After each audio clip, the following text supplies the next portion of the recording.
is a fabulous fabric from the land of the five rivers. Beatsmith music.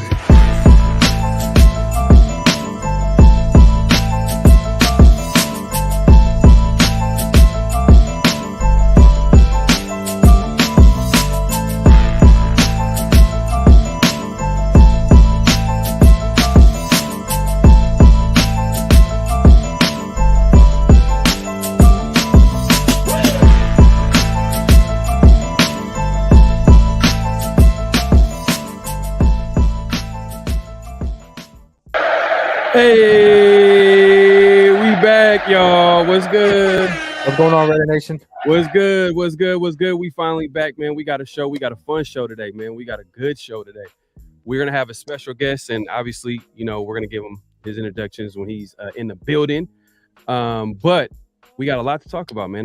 Lots happened since last time we went live. Was it a week ago? Yeah, it was last week. Yeah, I mean, Derek Carr is officially gone. You know what I mean? It's weird, man. He's been here for 9 years, and now the Raiders have a big question mark at quarterback. Like, who is going to be the starting quarterback for?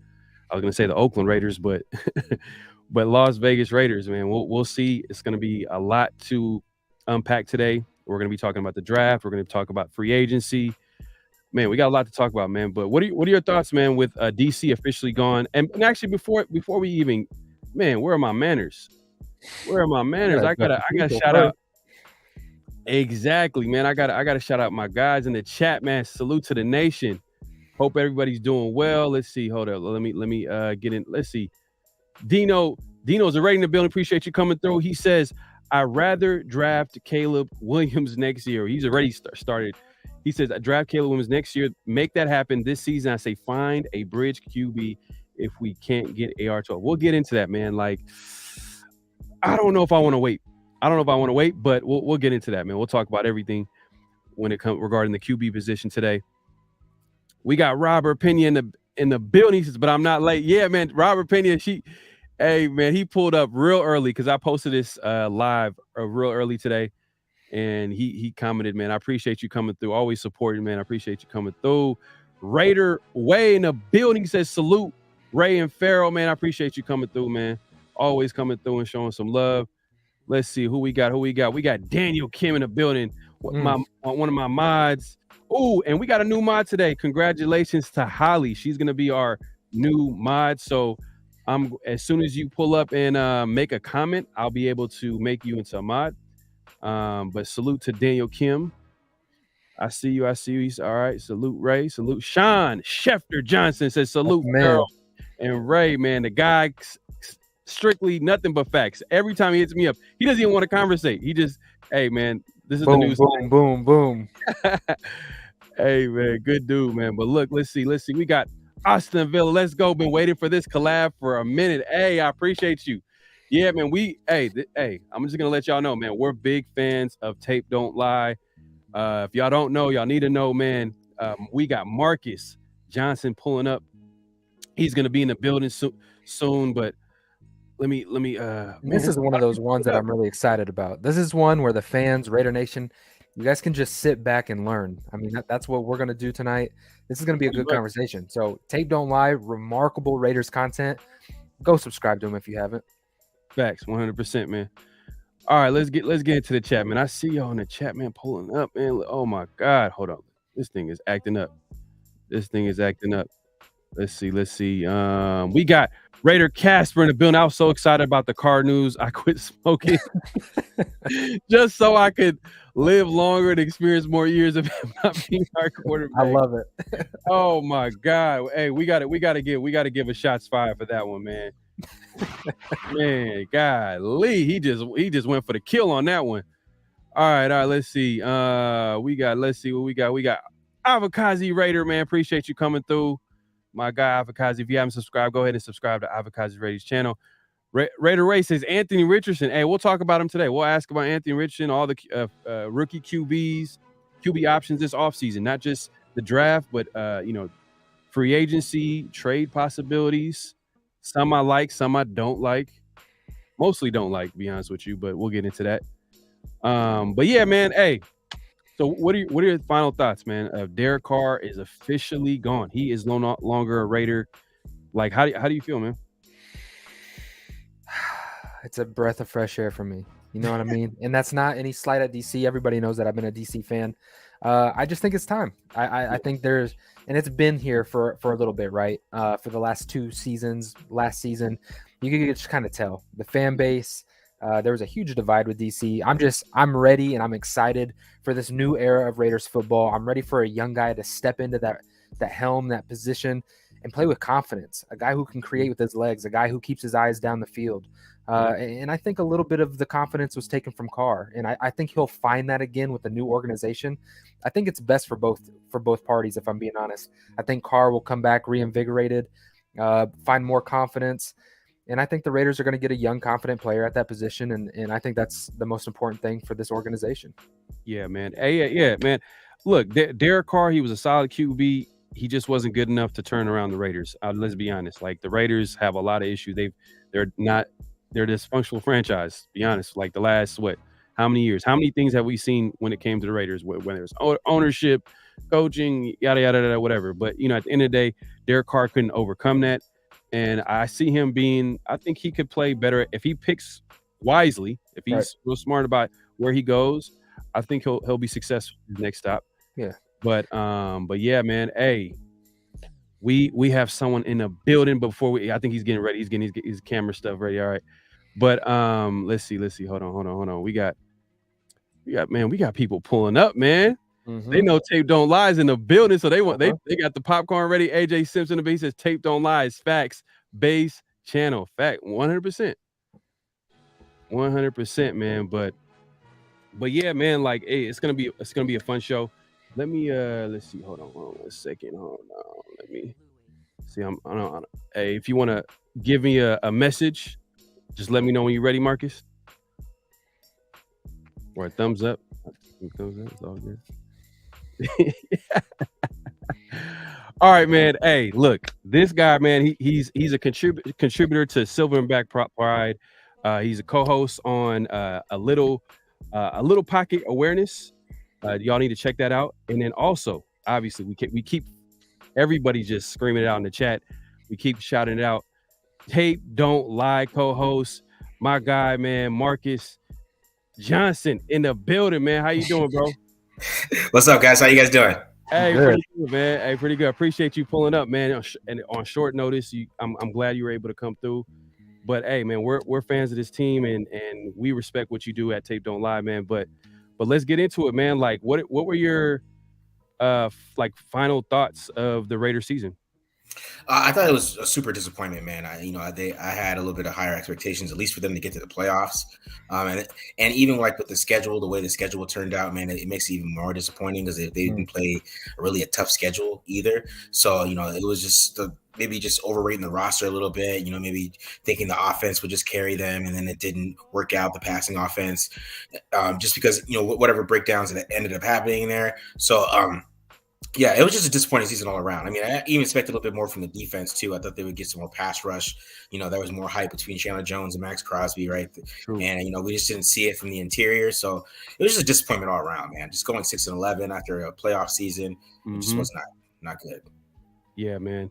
Yeah, it was definitely a disappointment, man. And obviously, some might say the scapegoat, Derek Carr, was kind of wrongly, put in a position where he had to be let go and but he didn't play too well. No. What were your thoughts of Derek Carr, like, and how he played this season? Yeah, I thought he was a real disappointment too. Coming off the last 2 years, 2020 and 2021, just me being a film guy. I mean, he has some pretty good film those 2 years. And he also rebuilt his reputation. He's athletic. He's ranked 12th going to the year. A lot of people had him as a top 12 quarterback. A couple years before that, he was considered 20. So he was raising his reputation, and then he kind of went back to that quarterback we saw back in 2017, 2018. And a little bit was Josh McDaniels not building the offense around his skill set. I think he did a lot of things that Derek's not good at, standing in the pocket and throwing intermediate balls and throwing digs and stuff like that. I don't think that was something that Carr is really good at. Gruden avoided those things, and McDaniels made him do it. And you kind of saw the results. and it just ended up kind of ugly. But I mean, his connection with Devontae Adams was up and down. You know, some games it was awesome, some games it was, you know, it didn't work it out at all. But you know, it's really disappointing season from Carr overall. Speaking about Josh McDaniels, his scheme overall, offensively, what are you seeing on film? Are you encouraged heading into the second year?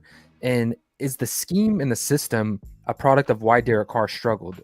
There was a lot of mechanical issues. Like, I like to watch film as well. Footwork was another thing of DC. Kind of break down Josh McDaniels' offensive scheme, what you've seen on tape, and enlighten Raider Nation a little bit. Yeah, I think his scheme overall is a little vanilla. I say it has a little vanilla extract. It's not fully vanilla, just a little bit. Just not. You know, there's some creative stuff there too, but there's a lot of vanilla stuff in there as well. Like, I mean, he loves this concept called dagger. It's a big joke on Taped Online. We talk about this concept all the time. If you can think about every single time they had a like go-to moment, there was a dagger. Yeah, there's dagger, right? There's go-to moment every single time. I mean, every single like last game pick, the last throw Derek Carr ever threw as a Raider as a dagger concept. It is like just it annoyed the hell out of me because he has so many different ways to run it and he loves it. But you know, he's looking for a quarterback that can do that can hit those throws. And I mean, if he can find that guy, I mean, he can really kind of maybe get some of this offense going. I wish they got more of the short game going this year, which they didn't have. And that's why they're bringing in Scott Turner, I think, and a lot more help. Because I think there's the short game in Erhardt Perkins is a little is not really there as much as like Tom Brady made it, because Tom Brady kind of just ignored Josh McDaniels a lot. Tom Brady was that offense. He read the field. The play call came in, but it was Tom Brady running the play, you know? And there's a little freedom of that with Erhardt Perkins, but I mean, you got to have a quarterback like Tom Brady, a Peyton Manning, those type of freelance guys to hit those checkdowns, to hit those running backs and throw to James White. And I think Derek Carr tried to do what Josh McDaniels wanted, right? And tried to be Mr. Good Guy, Mr. Coach Guy, and it didn't work out for him at all. What do you think about Devontae Adams and his use? When you look at the film, like it felt like the route tree. Like Devontae is this elite route runner, and it's like this. I felt like he was kind of held back a little bit, you know, running the same concepts over and over and over and over. Yeah. They thought he was Randy Moss, and I don't know if they really found a role for him. I think early on, I think they moved him around a little bit more. I think the San Diego game, I really felt they should have built on that with his usage. A lot of short passes to him, then the occasional deep ball. They really didn't throw too many deep balls to him. I mean, the one deep ball that he had, man, I mean, Derek Carr underthrew that one. But then we started to see, like, once Mac Hollins got all those balls against the Titans, I mean, he kind of went into a different role, and he really became more of a Randy Moss type of guy, which, you know, kudos to Devontae Adams. I mean, who knew that Devontae Adams could be a deep threat, getting like 9 25-plus yard touchdowns? Who knew that, right? But that's just kudos to him. That just shows how great he is. Like that Chiefs game in double coverage. It just like he's not even fast. You know what I mean? No. Like, so it just shows how good he is, man. That he could play that role. But I think, you know what I'm saying, Scott Turner too. I think he's coming in. You know, with the way he used Terry McLaurin is a little different. I think they're going to try to work in some better ways to get Devontae Adams the ball, because they got to find it. He had 180 targets and still had 100 catches, but still had 1,500 yards. It's just crazy. He was Randy Moss this year. And it felt like there was a lot left on the table too. Like that 1,500 could have been even drastically more. Like, yeah. And then, like, you know, Derek Carr has never been that good throwing deep to his left, and Devontae Adams is always on the left. So that's why it was just a weird kind of a scheme thing a little bit too. So yeah, it was just disappointing all around. But I actually am kind of happy that Josh McDaniels is kind of realizing that, hey, I need some help, and he's bringing in some guys that can come help. Right. But do you think by default he had to be that deep threat because they didn't have one, pretty much? That's a good question. I mean, yeah, you could say that he had to be that deep threat because of that. But I also think Devontae wanted the ball. And I think the way this system is set up, that the slot guy gets the ball, the tight end gets the ball, and the X gets the ball, and the Z really doesn't.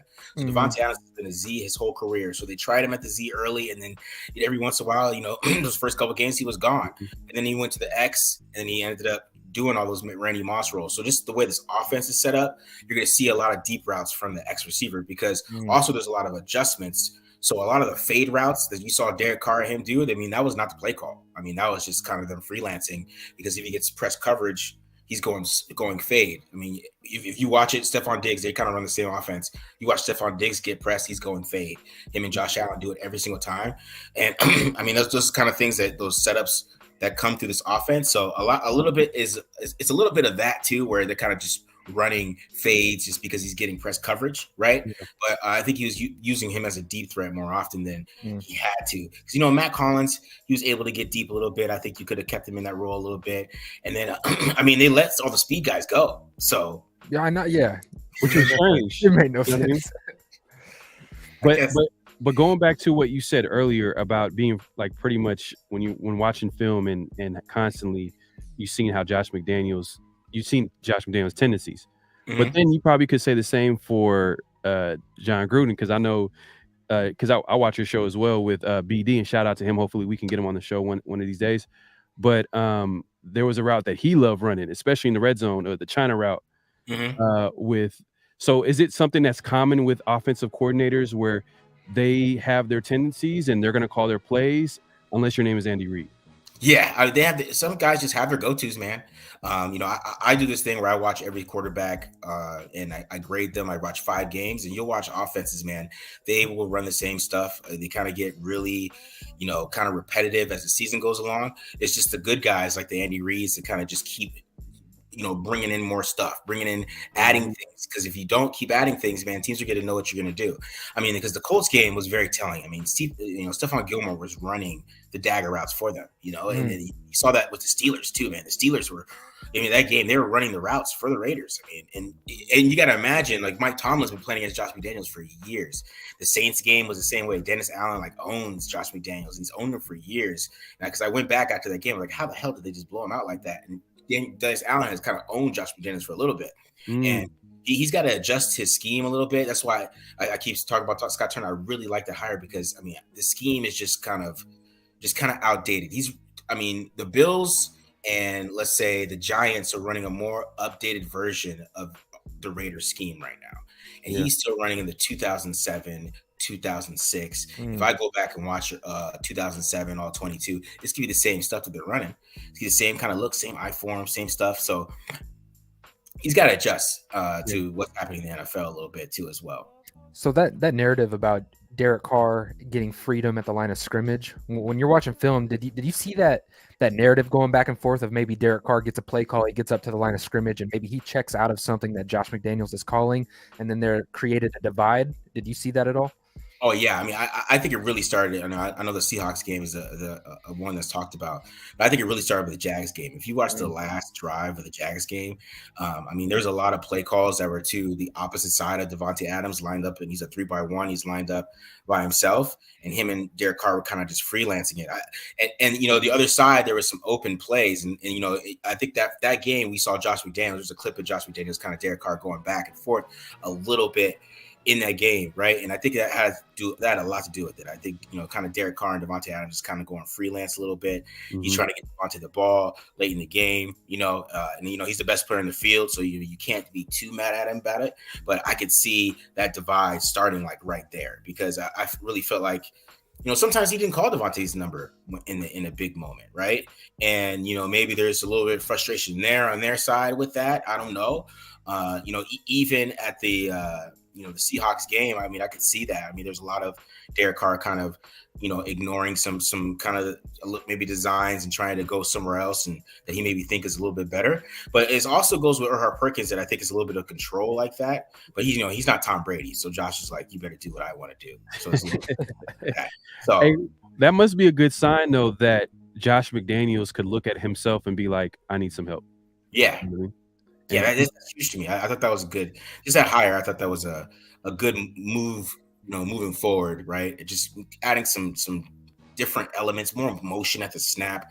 They really didn't have a lot of motion. If they did have motion, it was like a stop, and then Derek Carr would make some calls based on the coverage, and then whatever blitz they might get based on the coverage. But it wasn't nothing at the snap really that much. So it's not a lot of getting defenses.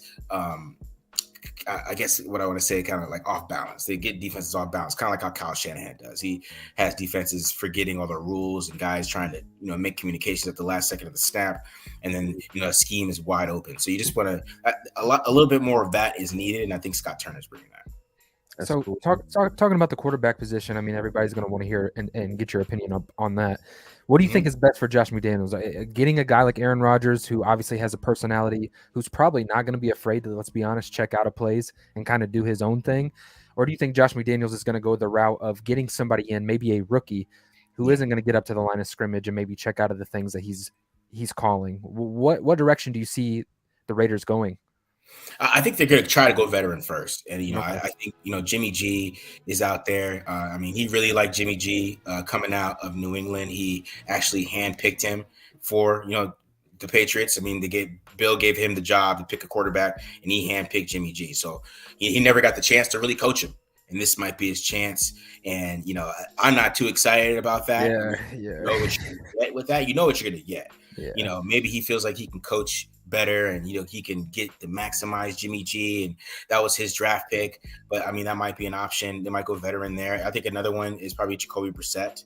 I think that's another one that they would probably go to. You got to watch those Ryan Tannehill. I think if Ryan Tannehill gets released, I think that might be an interesting look. That's a sneaky one. That's ugly.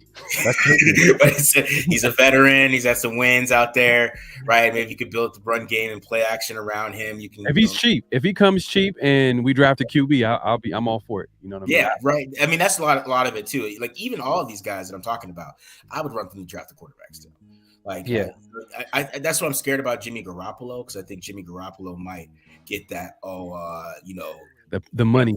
Yeah. The money and you're the starter type of thing. Yeah. I think the other guys won't. Like even like Jarrett Stidham or something like that. I know he won't get that. That stamp of approval. Either with Jacoby Brissett, he won't get that stamp of approval, and probably not even Ryan Tannehill at this point. Because Jimmy Garoppolo is still coming off a pretty good season.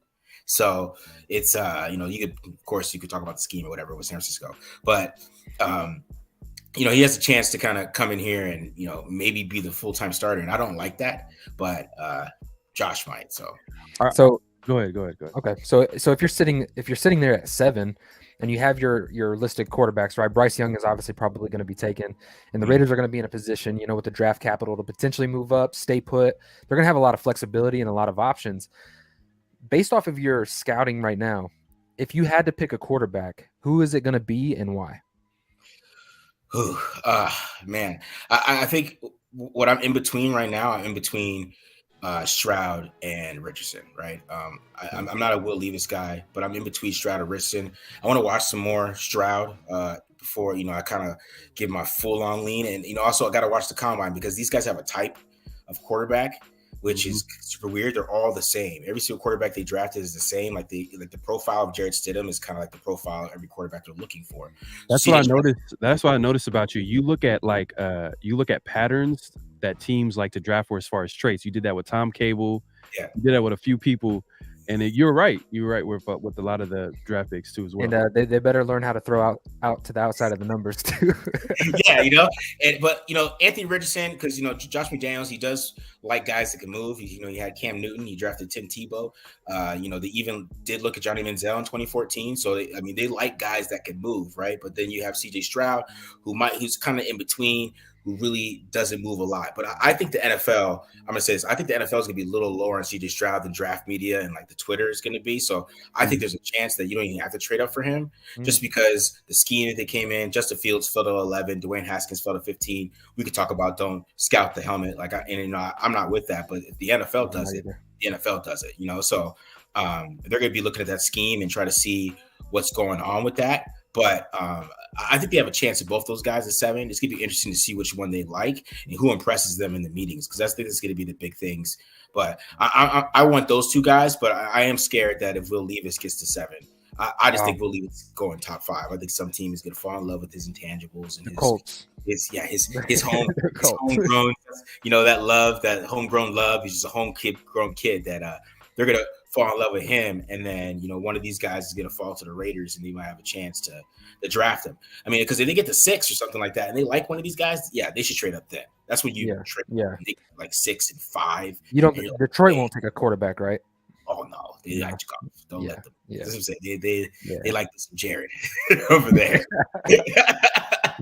How much? I don't know if you touched on this, but how much are you buying the Mac Jones report by Albert Breer talking about this might be a possibility that Mac Jones might get traded, possibly to the Raiders, and trying to connect the dots. I seen some reports other than Albert Breer where they said that Mac Jones pretty much he was so frustrated with Matt Patricia, offensive coordinator, he went behind Bill Belichick's back. And when asked Bill Belichick at the end of this season, when they asked him, is Mac Jones going to be the starting quarterback next year, he didn't give really a strong answer. Yeah. So it's something to keep an eye out, especially a guy that Josh McDaniels coached and had semi success with. See, because they might see Mac as a veteran. I mean, he's going into year 3, right? They might see him as somebody that can come in and run this offense right away. And honestly, I think that the Mac Jones trade, I don't think that would upset like Devontae Adams and those guys. I think they might feel it kind of, Mac has shown he can make the playoffs, right? He's shown that you can win some games with him. I mean, he's up and down. I mean, you can talk about the scheme they ran. I mean, they basically ran the even more vanilla version of what Josh McDaniels was doing this year with the Raiders. Yeah. But, Mac, I mean, when he was Josh, I mean, he ran that offense pretty damn well. I mean, I thought his tape was not bad. He looked like he was a top 20 quarterback as a rookie. Right, he regressed when Josh left. So I mean, and him and Josh have a great relationship. I mean, they had like a 5-minute hug after the game, and I don't know, they might be trying to go get him, man, and that might be a thing. And I kind of thought with like Derek Carr that they might kind of try to do a swap with Carr and Mac Jones. I thought that was a possibility, but I mean, if they just go get Mac with draft picks, I might be kind of upset about that because we don't have the.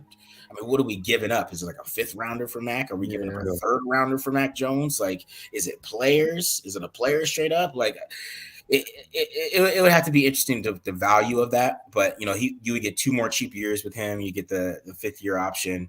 That's kind of the look too. And he's ran the system pretty well. So yeah, I didn't know that Albert Breer wrote that. Now I'm a little worried because he is tapped in. I know he knows. Yeah, he's tapped in. That's what I'll say. So do you feel like for sure it's QB at 7? Are you pretty locked into that? No, that's not a for sure thing. That's not for sure. If Devon Witherspoon's on the board, would you think about it?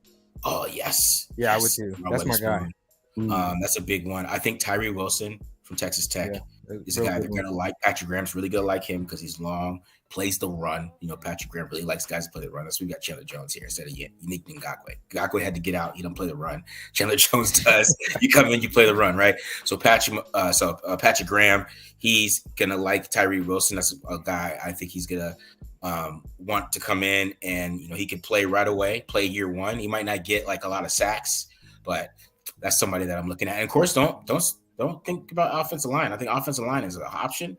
I know a lot of people, every time they see a mock draft with like Paris Johnson or Skoronski, they get mad. I know they get mad, right? Especially Skoronski, because he's probably going to play guard at the next level. He could be a really good guard. Yeah. He could be a really good guard. And we could use the right guard. If Tom Cable was here, that pick would never happen. Never happened.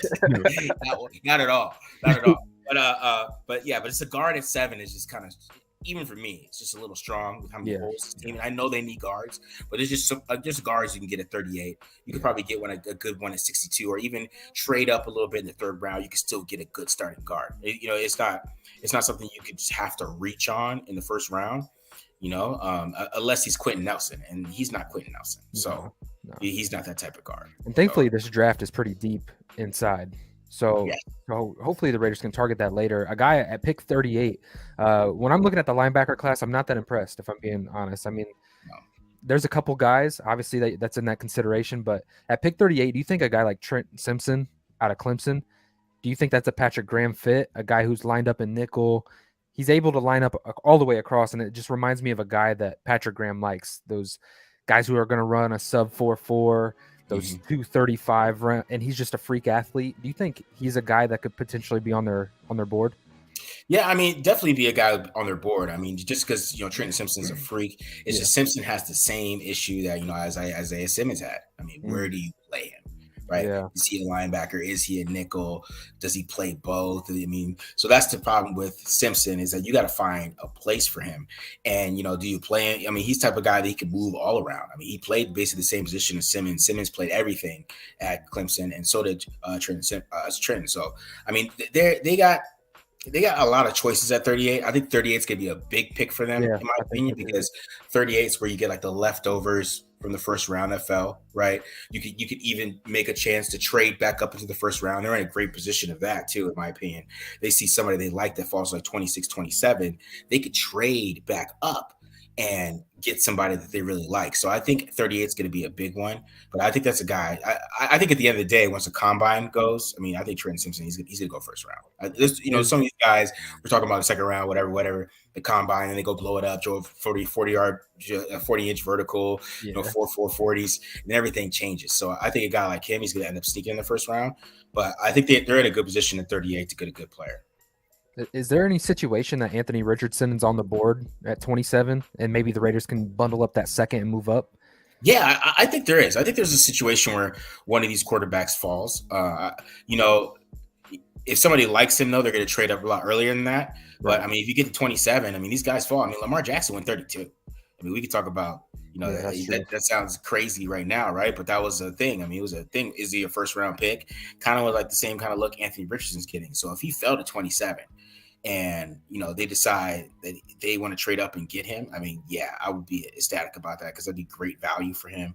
And then you can, because I do think he's a guy that probably needs to maybe get a little bit of time learning because he's just so young, and those young quarterbacks coming out, man, especially how many starts he has, he's not going to be ready to play. He's just not. Right. But, you could work it in with some running game. You could probably, he can come in, get him some running game snaps early on while you're playing the veteran quarterback. Right. And you can get him going and get him some confidence. Right.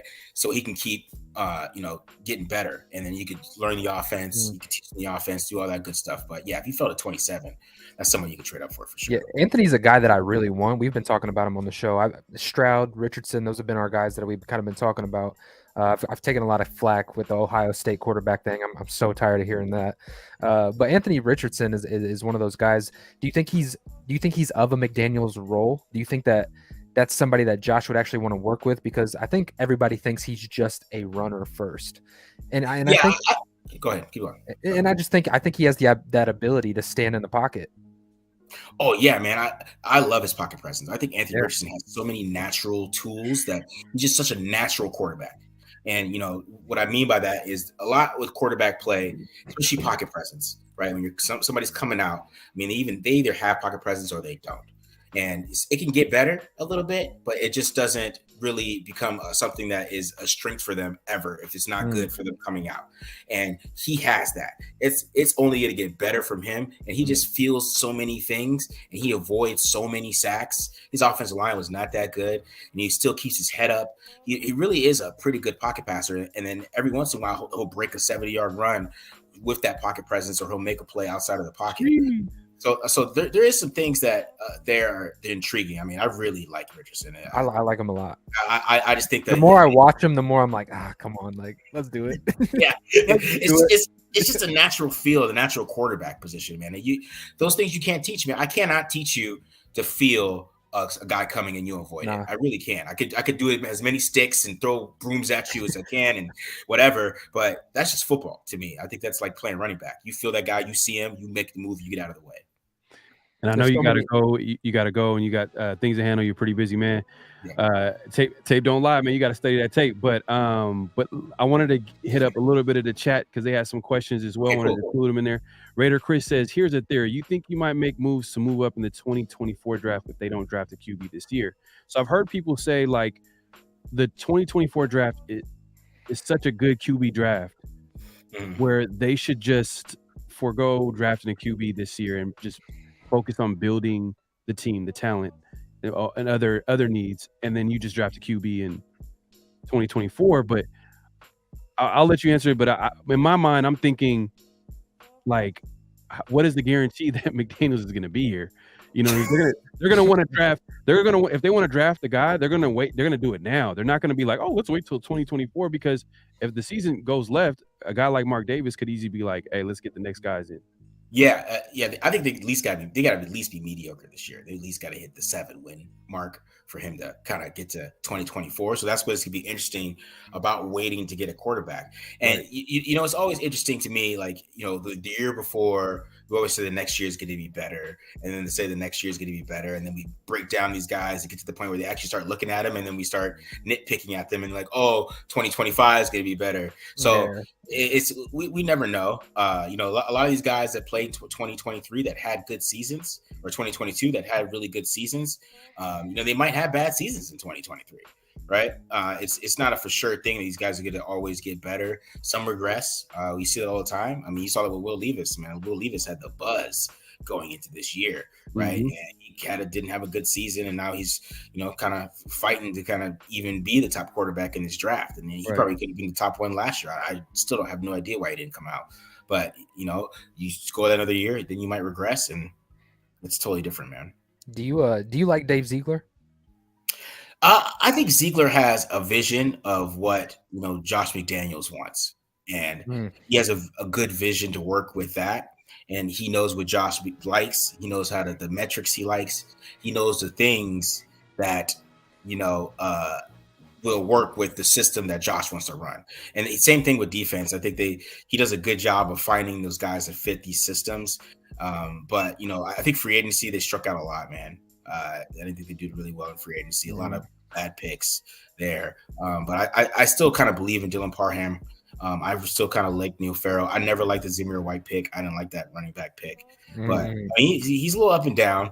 But we'll see. We'll see. They, like I said, they got some first round picks. Let's see if they do some more Wheeling and Dylan. I want to see them try to find a way to get more picks in the top 100. I think I know you've seen all those comments at the beginning of the year that Zamir White is going to be Josh Jacobs' replacement, and everybody's hyping Zamir up. I'm like, I don't know about that. I don't know about that. But I brought up Ziegler because I wanted to ask you. Say Josh McDaniels, the season goes left, and that conversation of being fired. Do you think Dave Ziegler and Josh McDaniels are actually tied together, or could you see a situation that Dave Ziegler is actually hiring the next head coach? I think there could be a situation where Ziegler is hiring the next ex coach, because especially if we feel like there's some young talent here that he's brought in. Because I mean, under 25, I don't know how many players we got right now that are really good that is under 25, and I think that's important for him to start to build that. I mean, we need some good players under 25, right? That are on cheap contracts that are really good players. And I think that's kind of what we had that chance with Mike Mayock and Gruden, and they just blundered it. They ruined it. I don't know how you so true. I think I read somewhere that the Raiders are one of the oldest teams in the league too. Yeah. Them and the Patriots. So it's a it's like a culture thing. Yeah, but they got to get younger, like quick. And they got to have some potential guys that are young, because I've been thinking about that, man. It's not that many guys under 25 that on the Raiders right now that we could say that guy's going to be here in 2 years. He's going to get a new contract, right? And they need some young guys to come in here, and that's why it's important. This draft, to me, that's why I wanted some picks for Carr, because I thought they need more young players in here that have potential to grow. And we could build a team, because I mean, two teams in the Super Bowl, man, those are homegrown teams for the most part. Yeah. But yeah, man, let me get into the chat because I know they got some questions. Raider Ray says, "Did you like Sincere McCormick pick?"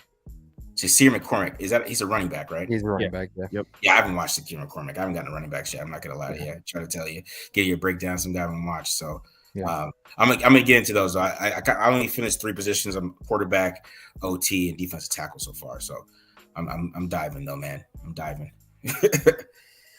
Raider Castro says Levis has 10.5-inch hands. He has huge mitts, over an inch bigger than the average NFL QB. I mean, I don't know if it's gonna make a difference for his.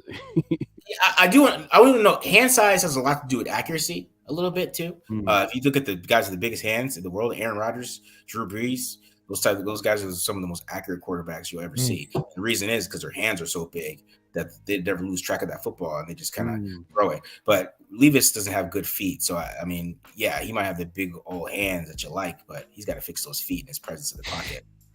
It's the next level. That's why I'm worried about him.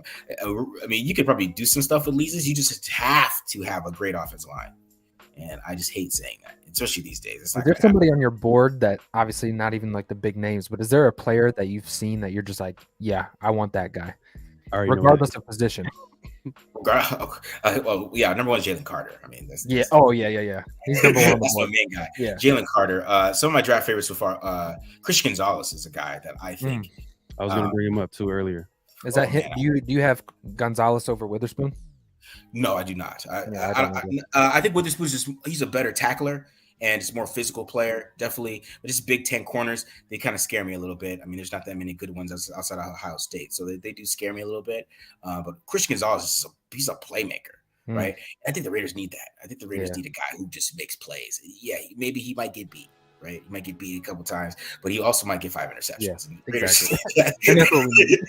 you know, that 5 interceptions, maybe run one back. I've seen plays where Christian Gonzalez is guarding one guy and he'll just kind of just see Bail. it and just leave and go get a pick. It's just they need something like that. So that's really a I've just had so much fun watching Witherspoon's tape. It's just his ability, like playing off, playing press. You ask him to do anything, and it's like he's down for it. And I just feel like that is such a good system fit for Patrick Graham. Yeah. That's something that BD told me about 2 years ago. He was watching, I think he was watching Nate Hobbs actually, and he's asked if he's watched 31, and he kept sending me clips of him. So yeah, I know about Witherspoon for a while. That's somebody that you could take at 7 that I think would be a stud too, because they like I said, they need some young players like that on defense that come in. And a lot of these corners we see getting drafted high, they make impacts early. Man, Sauce. Hey, I would be so happy if Raiders trade up and grab Jalen Carter and then sneak into the back end of the first and grab Anthony Richardson. I'd be good. I just wash my hands, turn the TV off. I don't have to do anything else. Oh man, they dropped Jalen Carter. And I don't know. I didn't even know what Max Crosby's going to do. Hey, I had a quick question. This is not going to be Raider related because I don't think he's going to be there. But the number one QB in a lot of people's mock drafts is Bryce Young. And watching him play, he's just an exciting quarterback to watch. And you talked about pocket presence. This guy has it. He's just magic. He just has a natural feel. But the number one thing against him is the fact that his size at that position is really, he's really small. So is there anybody that you can compare him to? Like, because I don't know, you can probably compare him to other quarterbacks that have been that small, but I don't think they've been this good though. Yeah, I mean the closest one you could compare him to that I would say is probably Russell Wilson, and just it's because I'm saying he's short and kind of a similar player. Yeah. I think one thing that I like about Bryce Young is that he knows he's short. A lot of these short guys don't know that. You can watch Kyler Murray, you can watch Baker Mayfield. They don't realize that they're short. Bryce Young knows that he's tiny, right? So he knows how to find passing lanes. I have no idea how he throws the middle of the field like he does, because that's a really a thing for a short quarterback is the middle of the field basically becomes eliminated.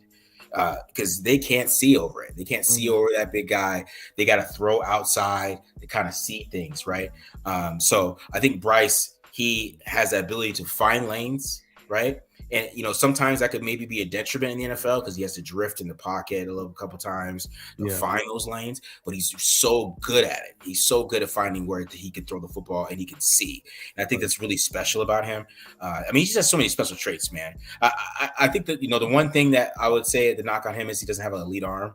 But like he has so many special traits, man. And then the fourth quarter, there's a minute left and there's a minute 30 left. There's 2 minutes. He is ridiculous. And I think has a good arm though. He has a good arm. He doesn't have an elite arm, but he has he has a good arm. He has a good arm. It is when you're that kind of small and you don't have an elite arm like Russell Wilson. Like Russell Wilson's arms, people don't give him a lot of credit, but he's got a big arm, right? But he anticipates. He does a lot of great things that you could tell that he's gonna have a pretty good NFL career no matter what, just because he's feel. And like I said, fourth quarter is something that people overlook with quarterbacks. How you play in the fourth quarter in college is how you're going to play in the fourth quarter in the NFL. So like Deshaun Watson, I mean, his tape wasn't the cleanest, but man, Deshaun Watson like Michael Jordan in the fourth quarter at Clemson. And you come in, he's looking like that in the NFL in the fourth quarter. And like a lot of those guys are the same way. And seeing how clutch he was, I mean, if you go back to, I talk about Bryce Young so much, I can talk about it for a while. You go back all the way to 2021, and that drive versus Auburn, that's something that if you want to go watch something, Bryce Young, there's a minute 30, it's 99 yards, no timeouts. They got to get a touchdown. He goes right down the field, man, and just dimes, making the craziest throws. And that's when I was like, man, that's a dude. And so McShay's comparing him to Mahomes. Todd McShay, ESPN, the draft guy. He's don't do it. Don't do it. That's crazy to me. Yeah, that's crazy. Don't do it. Oh man, that's their big miss. Everybody's trying to figure out how they missed him, but you saw a guy roll to his right and roll to his left and throw it 50 yards sidearm, and you were like, oh, I don't want that. So I haven't been scouting. I haven't been scouting as long as you, but I'm trying to. learn these small details, because like when I scout Bryce Young, he has all the tangibles, that he's got everything that you want at a high pick like that. How much stock, just with my gut, I think I go with the whole size issue at the next level. Yeah. How much should I put into that, as far as, is that a real concern, or should I just trust the tape? It's a real concern. Okay. Being short in the NFL, being a That short was my I alluded it to Pharaoh. I was like, my only concern with him is the size at the next level. And so I just wanted to make sure, trust my gut on that evaluation. It's a limitation, man. You can't get around it. They have to figure out how to get around it. I mean, that's on them. I mean, that's Drew Brees threw on his tippy toes. It's like disallowed as a quarterback. The quarterback mechanics, playing on your toes, man, is just not allowed. I mean, because you're not accurate on your toes, all those things. But Drew Brees was able to do it, right? So he found a way. Baker Mayfield was not able to find a way. He struggled. He still struggles with it, trying to see and make those throws over the middle. He's missing Odell Beckham over the middle. He's got Odell Beckham's dad making videos because he can't see it. It's not his fault. Odell dad, he just can't see it. It's just guys in his way. Same with Kyler Murray too, man. Kyler Murray, he's missing DeAndre Hopkins with his hand up. It's not really Kyler's fault. He just can't see it. I mean, it's so you have to have these. You have to be able to find holes. You also have to have a coach that knows your limitations, and so he has to use the line to kind of open lanes up. That's what Brian Schottenheimer did really well for Russell Wilson when Russell Wilson was throwing 40 touchdowns, is he would open up lanes and adjust the line so he had lanes to throw to so he could see. And so it is a thing. It is a thing.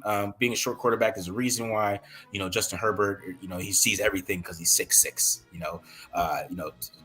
Trevor Lawrence, he's 6'6", so he's going to see a lot better on the field just naturally. He should, So do you think he has the best floor of the quarterbacks in the draft, but maybe not as high as a ceiling as maybe the guys like CJ or Anthony or those kind of guys? Yeah, I think the highest ceiling is Anthony Richardson for sure. Yeah. I think Will Levis kind of has a ceiling because he has a big arm, but I talk about pocket presence. Like I said, it just never really gets better.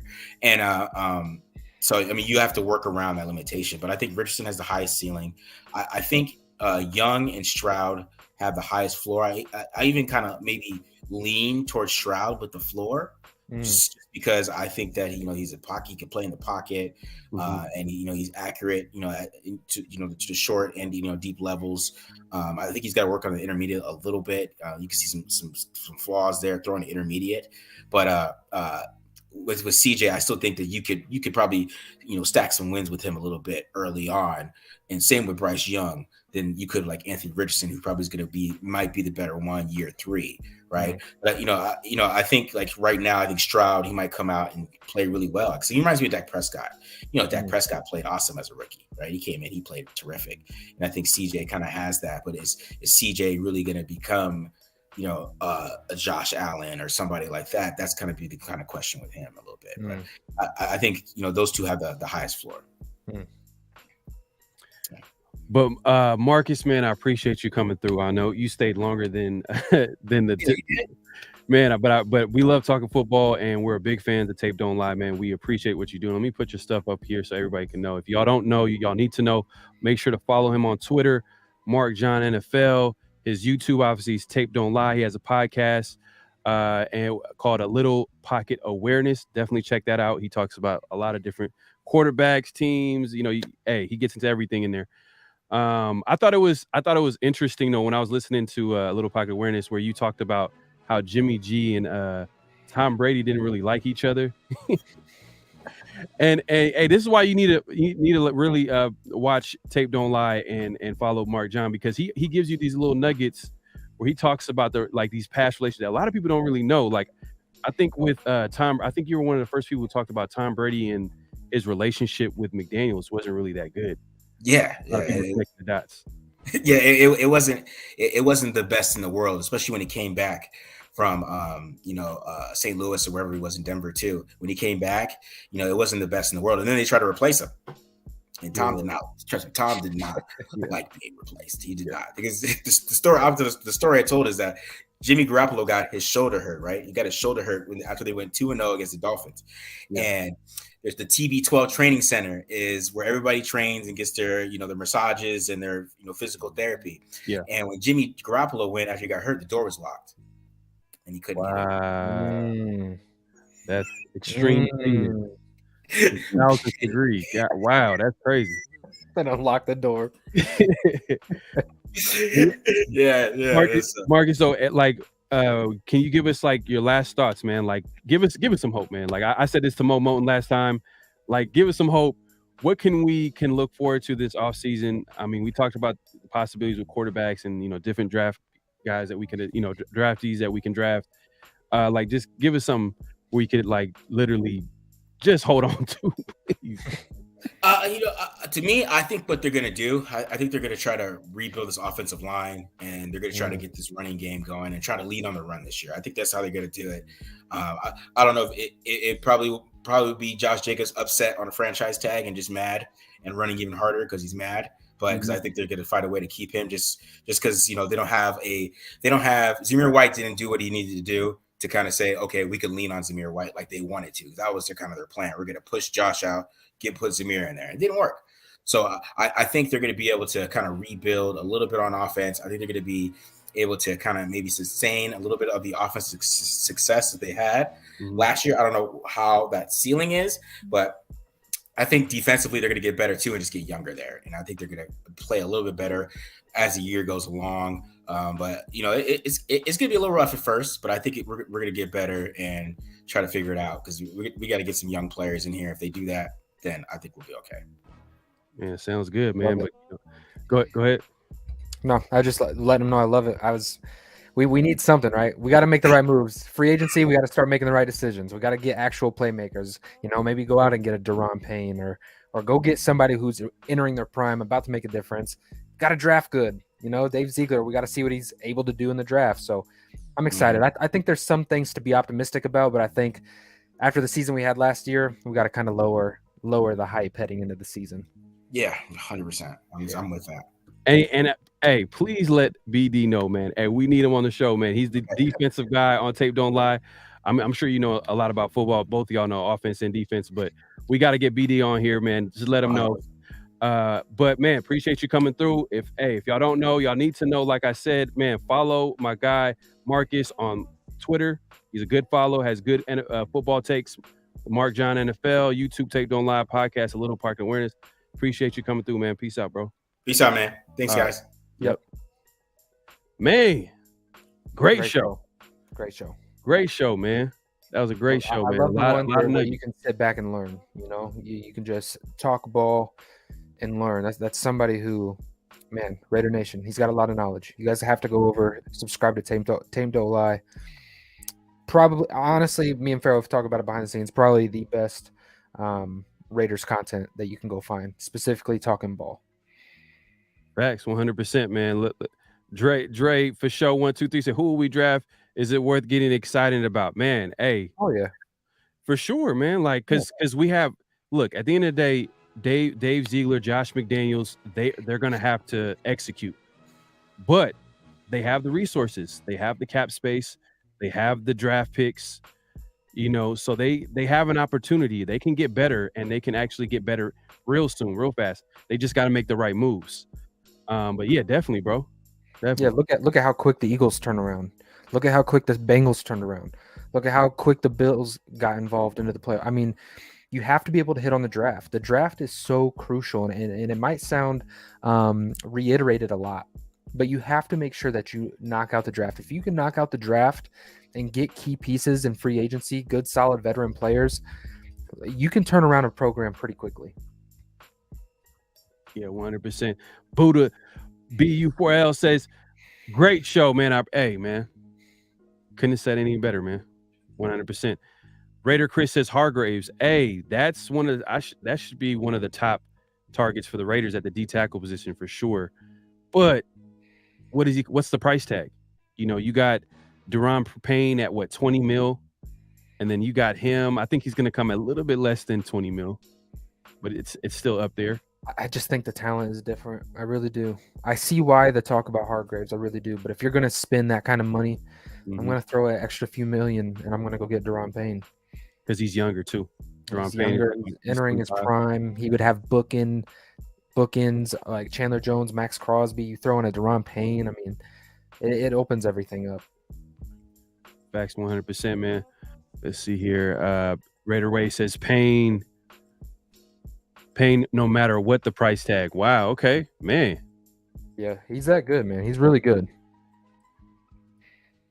Seattle had a good draft last year. They did, and that's why Seattle was able to capitalize last season with Geno Smith obviously playing well, but they got a lot of good young talent. But yeah, man, hey, man, we just wanted to come through, talk some football. We had a guest today, and we just wanted to hear his thoughts. Obviously, we have a lot of respect for Tape Don't Lie Marcus. Hopefully, we can get BD, his co-host, because we definitely need to talk defense. That's the number one priority this offseason. Is you got QB, but you got defense. Defense is right there, and then obviously we need to figure out that QB position as well. But we'll talk a lot about that in future shows. Let's see. Hold on 1 second. And everybody's I did start a Twitter, so if you guys can, I'm at Real Raider Ray, same as my Instagram. My Instagram is Real Raider Ray. Go follow me on Twitter. I'm starting to try to create a presence on there, interact with you guys that much more. Hoodies are coming. This is a different hoodie. The last show on my channel, you guys got to see the crew neck. So be patient with me. I'm working on the shop behind the scenes. We've got a lot of things in place so we can start rolling out some merch. And make sure that you're subscribed to Real Raider Ray on YouTube. Subscribe to Pharaoh NFL if this is your first time tuning in. And I don't want to give too much away, but we have another great show lined up for you guys. Oh, yeah. We're taking a step further, and I think that you guys are really going to enjoy it. So you guys are going to want to make sure you guys hit the bell notification icon. This is a big-time guest that we're having next. So you guys need to be plugged in, stay tuned, because we're really bringing some really good interviews down the pipeline. So make sure you guys are subscribed. Yeah, man. Till next time. Peace. Great Pharaoh, the gift of Troy is a fabulous fabric from the land of the 5 rivers.